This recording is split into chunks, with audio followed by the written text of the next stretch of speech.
Hello and welcome to today's session on civility, discrimination, and harassment. My name is Elizabeth Winty. I'm a labor and employment partner with Spencer Fain, located here in Springfield, Missouri.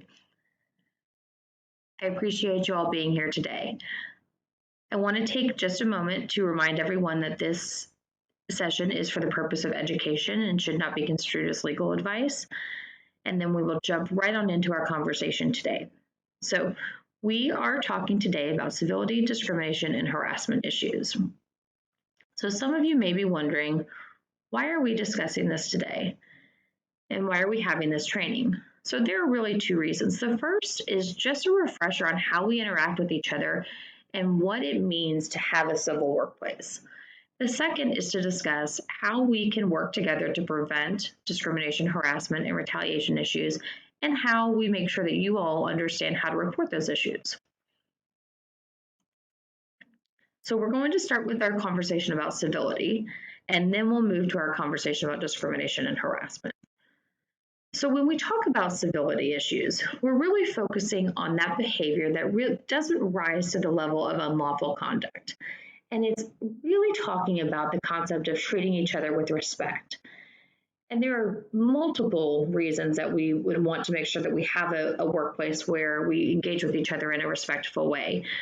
But the two that jump to my mind are, one, if we have an environment where people treat each other with respect, it helps to create a more inclusive environment where people want to come to work and feel comfortable coming to work. And that certainly helps us to have a better culture and better employee relations amongst each other. Second is, if we can develop that culture and really ensure that everybody is engaging with each other in a respectful way, it decreases the chance that we're going to end up in situations where people experience conduct that could be discriminatory or harassing. So what does civility mean? As you all can see from the slide, this is the definition from the dictionary. It basically means civilized conduct, courtesy, politeness, respect, engaging with each other in a way that shows that we respect each other. Sometimes it's easy to pull this definition, but maybe not as easy to understand what that looks like in the workplace. How does that respectful behavior show up? So we're going to talk through some examples of how respectful behavior shows up in the workplace, but we're going to start with what disrespectful behavior looks like in the workplace, because that's often easier to identify and to explain and to understand.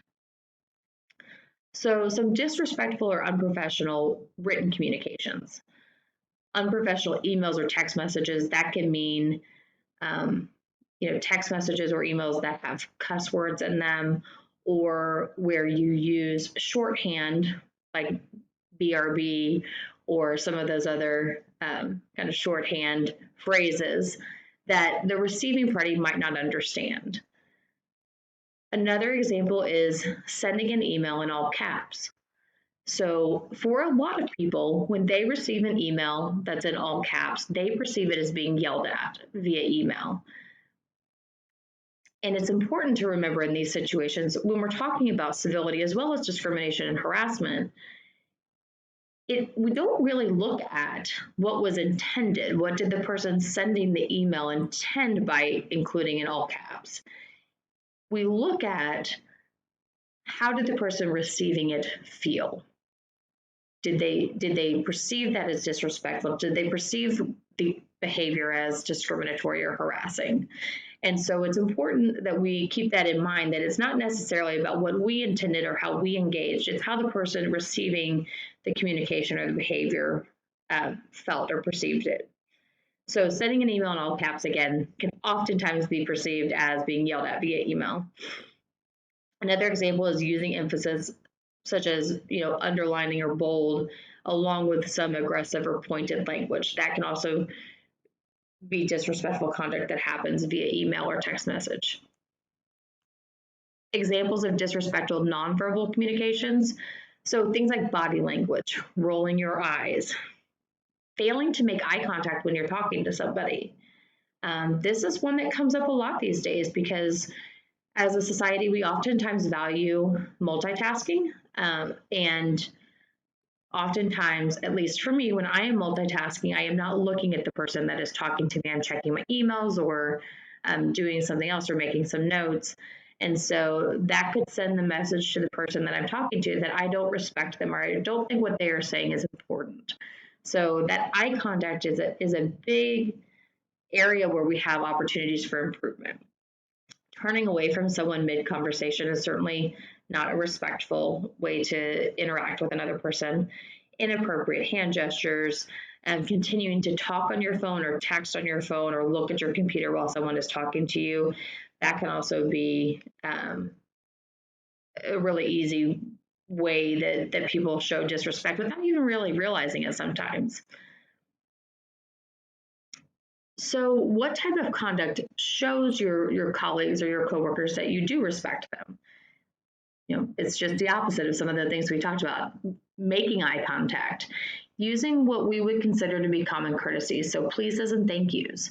Oftentimes, we get very busy trying to make sure that we get our day-to-day checklist or task list done, and we forget that we still have to have relationships with people in the workplace. We still have to be cordial to each other, and we need to make sure that we're putting in effort on both sides. So pleases and thank yous. Clear communications. Sometimes unclear communications create the most problems in a workplace. So clear communications around expectations for behavior, for projects, for deadlines. Understanding that if you don't know what is being communicated or you don't understand the expectations, it's okay to ask and to clear that up so that everybody is operating from the same set of expectations and from the same guidelines. Another example is speaking in a professional tone and volume level. Tone can be extremely important. So I always use the example of bless your heart. So those words on their face sound like they're nice words. But depending on how they are said, it's often more along the lines of, oh, bless your heart. And that tone is something that is not necessarily meant to be kind, respectful, or professional. So watching your tone and watching your volume level can be good ways to help make sure that you're engaging and communicating with your coworkers in a respectful way. When we're addressing disrespectful conduct, we want to make sure that we keep in mind that this is a responsibility that we all have within the organization. Maintaining civility is not necessarily just for a human resources department or managers, it is everyone's obligation. So I want to just work through some tools that will allow you all to know how to handle those situations. So if you are in a situation where someone is engaging with you in a disrespectful way or an unprofessional way, it's okay for you to ask them to stop, as long as you make that request in a respectful way as well. So asking them to stop helps them to understand that you don't appreciate the behavior or you don't find it to be respectful. It's also important to understand that in order for us to continue to have workplaces and cultures where we have differing opinions and all of the wonderful different perspectives that lead us to have innovative cultures, it's important to understand that we are all going to disagree, but we have to disagree in a respectful manner and then be able to move on. So telling someone you're uncomfortable or you disagree with them, as long as it's done in a professional way, is an absolutely wonderful tool to use to address some of the civility concerns that arise within workplaces. If you see someone that is engaging in a way with another person, another coworker that is disrespectful or unprofessional, if you feel comfortable going over there and asking them to stop or telling them that their behavior doesn't really fall within the expectations of the organization or align with the policies, you have permission to do that as well, as long as it is done in a respectful way. If you don't feel comfortable taking that step, then certainly bring that concern to your supervisor, manager, human resources, or any other leader within the organization.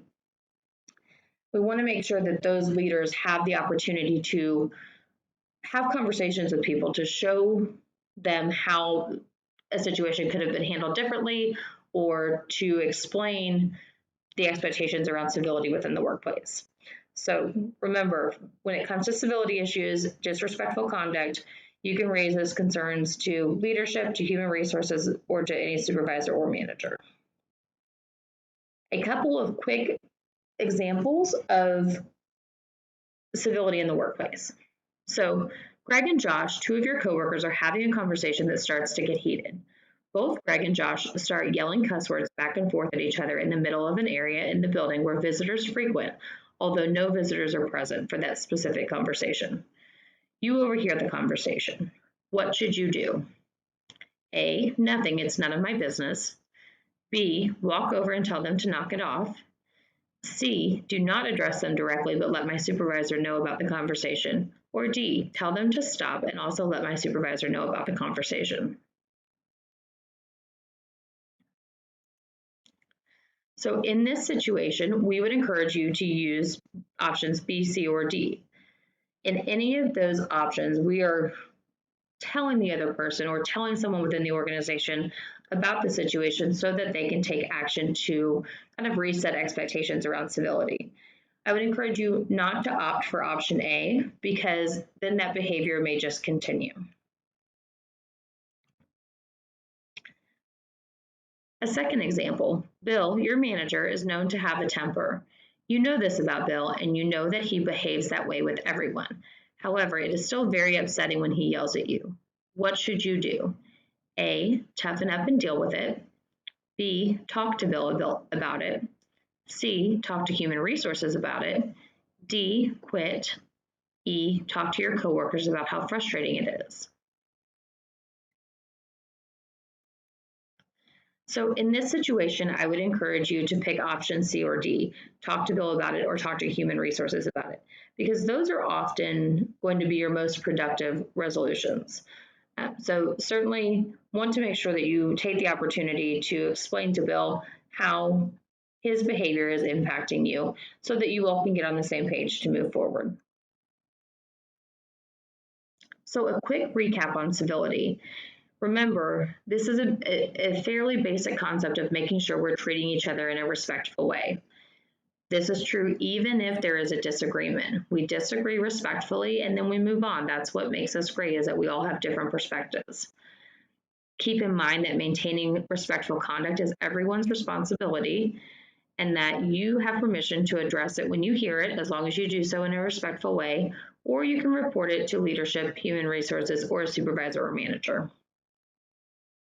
So as we move from civility to discrimination or harassment, I want to make sure that you all understand that civility is the behavior that maybe doesn't rise to the level of unlawful, but it's still not appropriate for the workplace.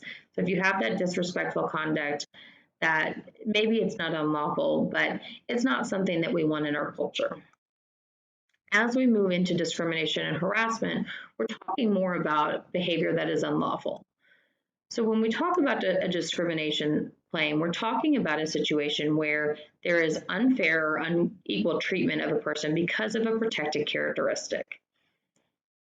So protected characteristics, there's quite a list, and this is not an entire list or an exhaustive list, but it gives you some good examples. So religion, race, color, national origin, ancestry, sex and gender, pregnancy, age, so 40 and over is protected, disability and genetic information, and veteran and military status.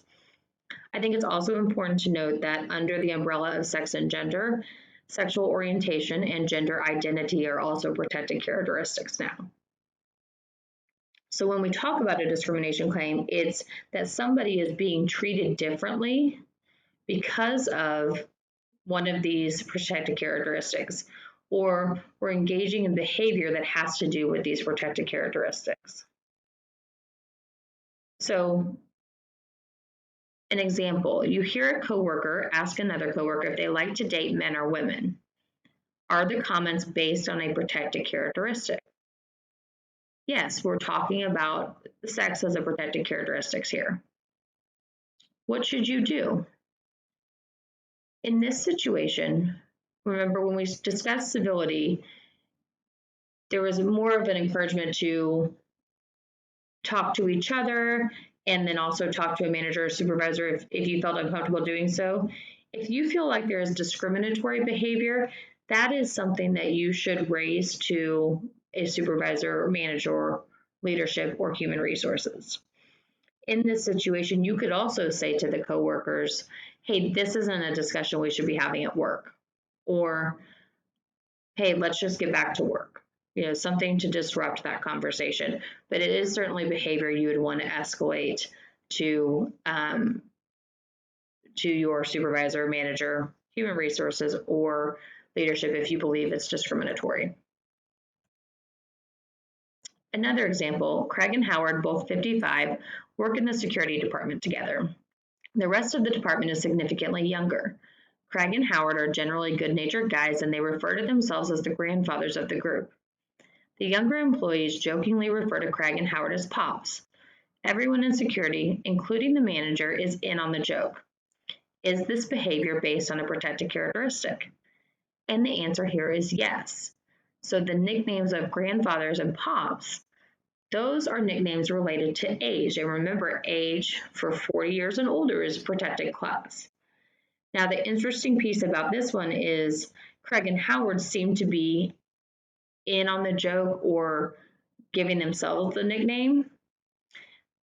That does not matter. It is still conduct. They are still nicknames that are based on a protected class.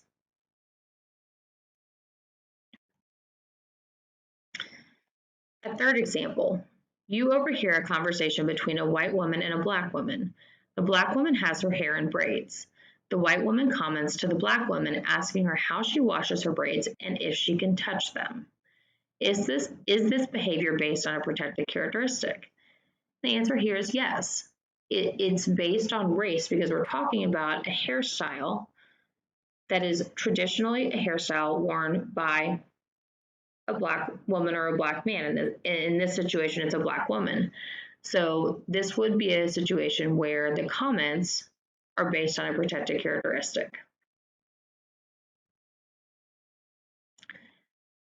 So again, it's important to remember that when we're dealing with conduct that you believe might be discriminatory, you want to make sure you're raising that to leadership, the supervisor or manager, or human resources. And I have a star here next to human resources because we'd like to see you report those issues to human resources first, but you have all of these individuals available to report to depending on your comfort level.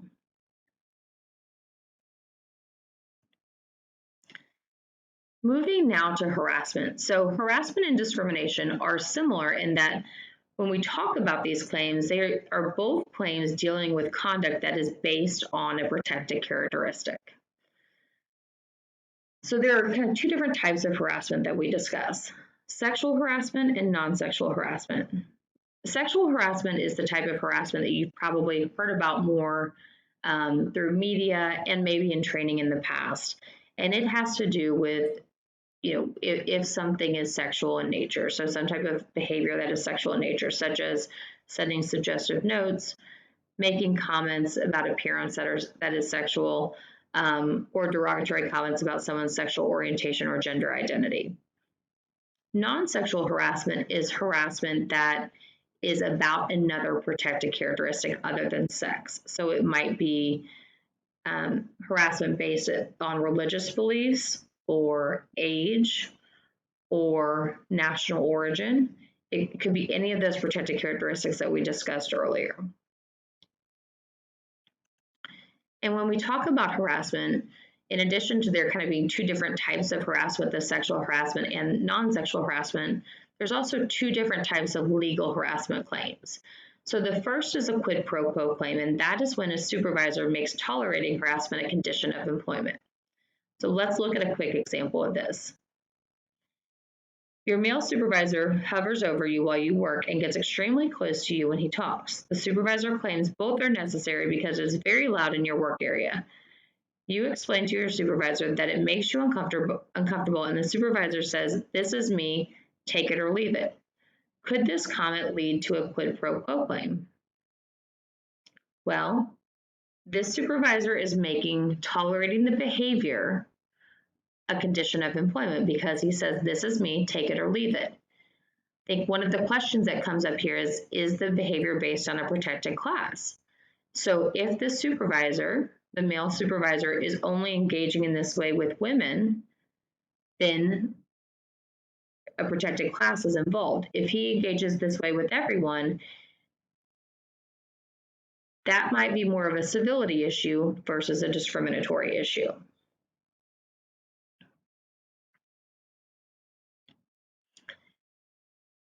Either way, in that situation, telling your supervisor that you're uncomfortable with how close he is to you is completely appropriate. If the supervisor responds that this is him, take it or leave it, what should you do? You may certainly tell him in that situation that you are uncomfortable. If it is a situation where you believe it is discriminatory, for example, he is only engaging in that way with women, you would want to make sure to take that concern to your human resources department and or a supervisor, manager, or leadership. If you're not comfortable telling your supervisor that the situation makes you uncomfortable, you can certainly use one of those other reporting mechanisms. The second type of harassment claim is a hostile work environment claim. And this is a situation where someone's conduct, so it can be an employee or a non-employee, is related to a protected characteristic, and it makes the work environment unreasonably intimidating, hostile, or offensive, or it unreasonably interferes with an employee's ability to perform their job. So a quick example. Brian, one of your coworkers, and a visitor begin talking about Lisa's, another coworker's, physical appearance. The visitor comments that Lisa is very attractive and that she is his type. You overhear all of this. What do you do? So in this situation, this is another example of potential of sex as a potential protected characteristic. And the fact that it's a visitor, so whether that is a guest or a vendor making the comment, can still give rise to a hostile work environment claim. So we want to make sure that we are doing our best to protect our coworkers in this situation. So you have a couple of options here. You could go to Brian and the visitor and interrupt the conversation and just say, hey, Brian, could I talk to you? Kind of pull Brian away from that conversation. You could not interrupt the conversation, but go and tell a supervisor or human resources immediately and let them interrupt the conversation. Either way, you would want to make sure that this concern was raised to a supervisor or human resources, if not in that moment, as quickly as you could after it. Because we do have an obligation to make sure that all of our employees are working in an environment where they feel safe. So when we talk about a hostile work environment claim, there are 4 elements that we really want to focus in on, and I want to run through these with you all very quickly. So we're going to talk about whether or not conduct is workplace related based on a protected category or class, whether it's unwelcome, and whether it's severe or pervasive, because all 4 of those pieces have to exist for conduct to be a hostile work environment claim. So it has to be workplace related. Keep in mind that this can mean while on working time, while conducting company business, if you're at a company-sponsored event or serving as a representative for the company, or even sometimes if you're outside of the workplace interacting with coworkers. That can be considered workplace-related conduct in certain situations. So for example, Julie, a new employee, also has a modeling job on the side. Julie is a pinup girl and frequently books jobs where she is scantily dressed. Julie brings samples of her pictures to work. Is this considered workplace-related conduct? In this situation, the answer is yes, because while Julie took the pictures outside of work, she has now brought them into the workplace. Another example is that Robert works on the line in the back of the warehouse. Robert frequently gets frustrated, which results in Robert cussing and yelling at some type of object, like a machine, not a person. Is this conduct considered workplace related, even though it does not occur in front of anyone, and he's only yelling at an object? It's still workplace related, right? It's happening in the warehouse. It doesn't matter that it's not in front of another person. Again, the second element is that the behavior, for it to rise to the level of a hostile work environment claim, the behavior has to be based on a protected characteristic.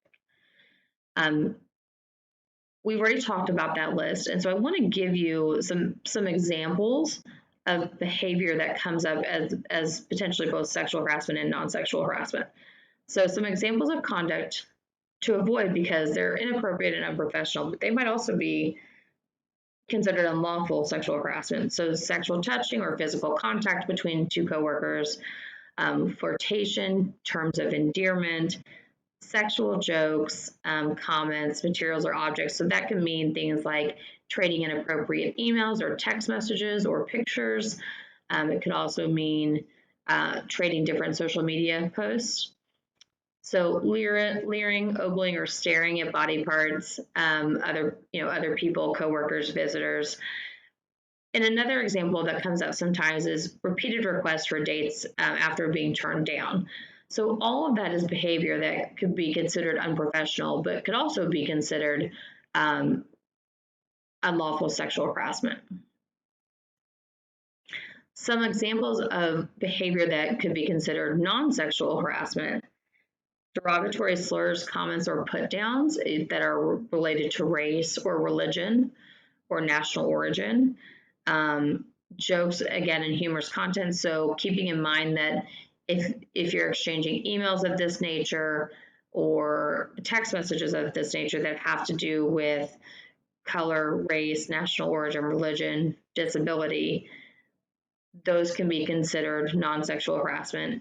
And then labels or stereotypes, even if you say I'm just kidding, those types of comments can certainly be evidence of non-sexual harassment. So things, for example, using words like retard when referring to other individuals in the organization, that would be something that it is unprofessional and could also rise to the level of non-sexual harassment.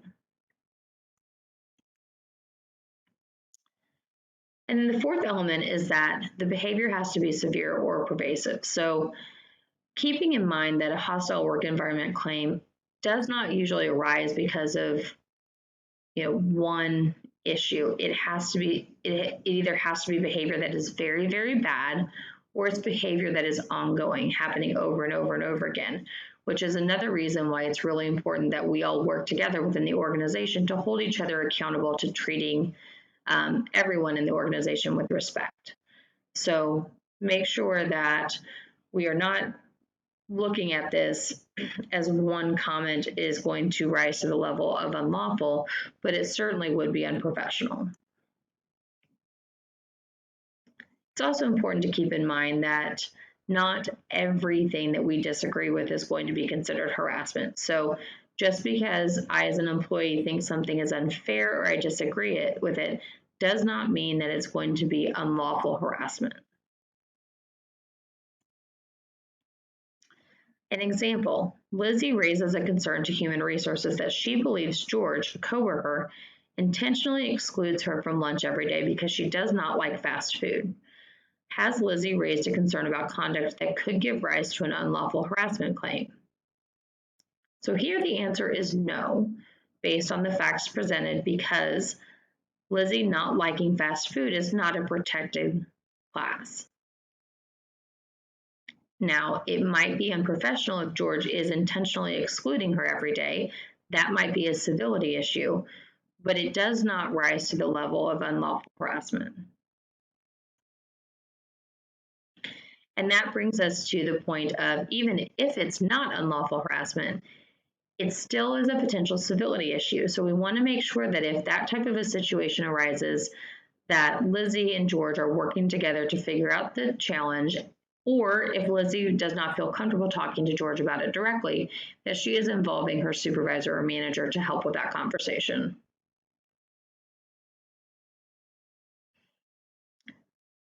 The last piece I want to talk through with you all is retaliation. So retaliation is when we treat someone differently because they've raised a complaint or a concern, or because they participate in an investigation. That different treatment is something like a termination or a discipline or ignoring the person because they have engaged in the activity of raising a complaint or a concern or participating in an investigation.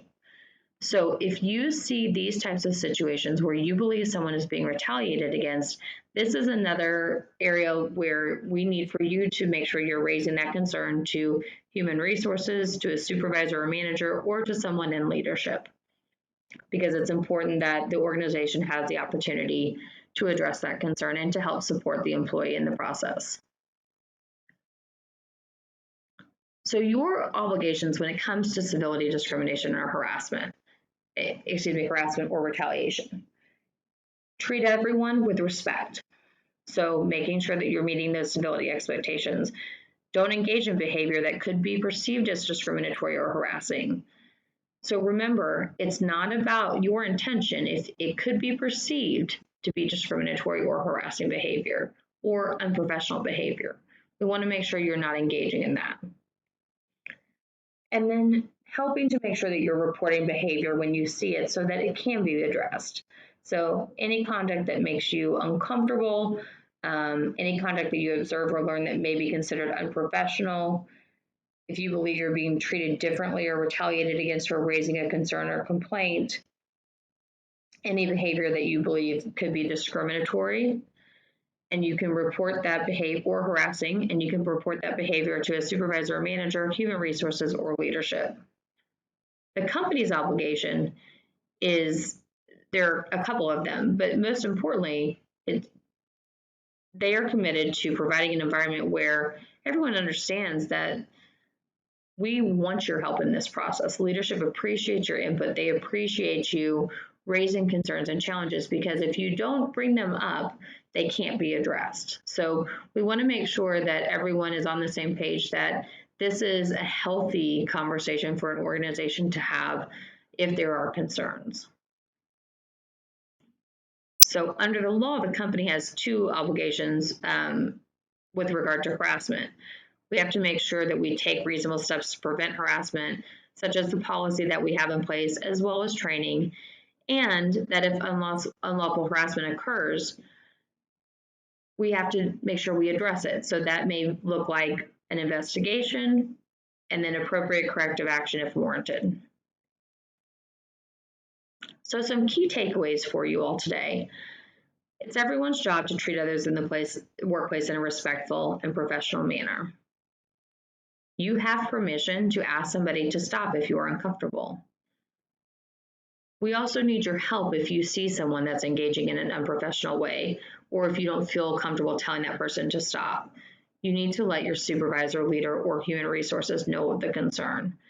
And if you feel you've been discriminated against, or you think or harassed or retaliated against, or if you've seen someone or witnessed something that you believe could be discrimination, harassment, or retaliation, we want to make sure you report that. Again, we'd love to see you report that to human resources, but you have various venues that you could utilize to report those concerns: human resources, supervisors and managers, or any membership of leadership.